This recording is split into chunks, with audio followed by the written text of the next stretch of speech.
Hi guys, welcome back to my channel. It's April After Dark, here at your service. So, you like my flowers and my faux fur coat and my hair up and my red lipstick and my glass of wine? Sorry. No, really though. I have the flowers for a very specific reason. The faux fur isn't really, it's just to be fabulous, but it's white, and what I'm going to be talking about has to do with weddings.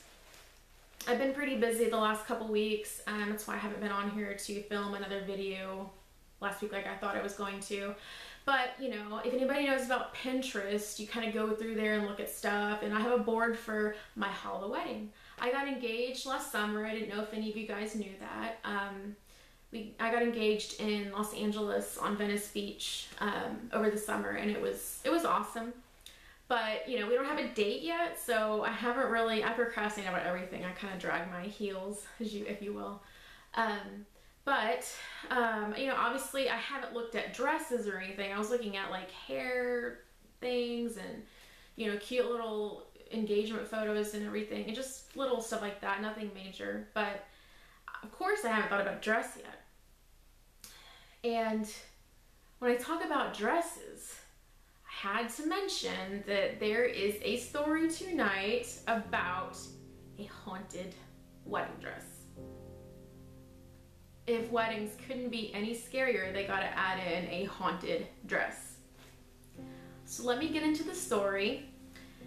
Back in the 1800s, I wanna say, it was definitely a long time ago. And I know I say that all the time, but a lot of these stories take place a really long time ago, like centuries ago. Is that centuries or yeah? I don't know. Anyway, you get the point. Back in the 1800s, there was a young girl, Anna Baker. She was the daughter of Elias Baker. He was a wealthy businessman. He owned a company, and Anna fell in love with one of the steel workers that worked for Elias Baker. But he was, you know, lower class stature back then. So she had already bought her wedding dress, already had it picked out. And then her father ruins the whole everything for her. Her parents do actually, but mostly her father. He told her that she was forbidden to marry him. So, you know, she kept the dress, and just to spite her parents, she never married anybody else, never fell in love with anybody else. She died an angry, bitter old woman. The dress was left in the mansion that they lived in, and I think the place might have been turned into, I think it was turned into a historical society, Blair County Historical Society. I might be saying that wrong. But they found the dress and they kept it, you know, it was a really cool item, I guess, back then for them to see, so they kept it in a glass case. Museum workers started to notice that the dress would occasionally start swaying back and forth, the sleeves moving, it's swishing around, you know, any way that you would think a wedding dress would move when a bride is dancing, it was moving in that way. I don't know about twirling around or anything, but I don't know that it was swaying the way that I'm doing. I'm just imagining how it was moving. It would do its little dance by itself, and you know, I'm sure, I mean, it's a haunted object, clearly. Here we go. Bad energy, sad energy, really angry, bitter energy attached to this dress, and the dress would dance and move around. So it was in the glass case, and it started to get to where the dress was moving around so violently. It was like shaking really hard that it was like trembling so bad that it almost shattered the glass that it was in. That's how bad it was. I can't imagine that. I just can't imagine it. I bet if Ghost Adventures could go and see this dress, they could probably debunk it, you know, if there was anything, because the people at the time, the workers in the museum, were saying that it might be the loose floorboards that were doing that. You know, everybody's always trying to find a scientific reason to prove the paranormal, like that it can't be the paranormal. But, you know, people like me and you guys that believe in this stuff know that it's the dress.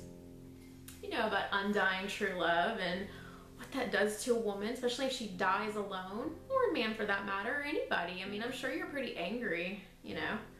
So that type of energy is attached to the doll.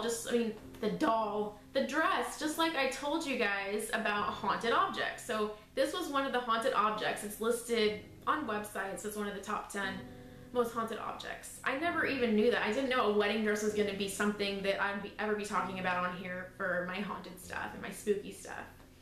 But the dress, unfortunately, no one will ever get to see it because it is packed away in storage. They said because it was due to the dress deteriorating, the material deteriorating, but we all know why it's put away in there. It was shattering that glass.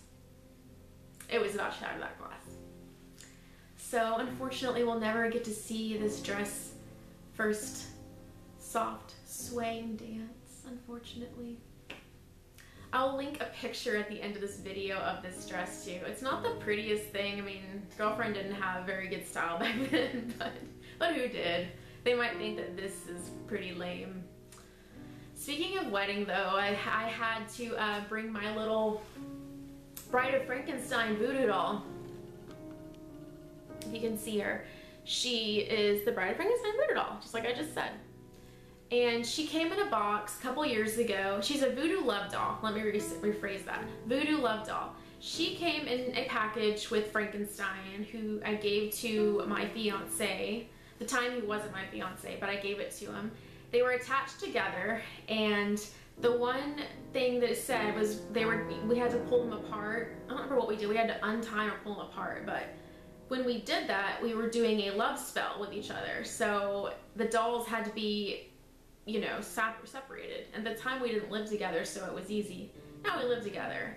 She stays above my vanity on a little thing with my dream catcher, and I don't know where Frankenstein is, but the two of them can never be put back together or near each other because then the love spell that we cast, I guess, when we pull them apart will be broken. Isn't it crazy how tragic and creepy and haunted love and bridal dresses and weddings are? Oh my gosh. Anyway guys, this was just one story of many of my haunted objects. Stay tuned for another one, and also stay tuned for more haunted dolls. I'm excited to do some more segments on some haunted dolls. I'm gonna research the crap out of them and then have all information and give you whatever I can. Alright, that's it. Thanks for listening to my story. I shall have my classy red wine since I'm being so classy. Alright, happy haunting guys. Bye. Thanks for watching.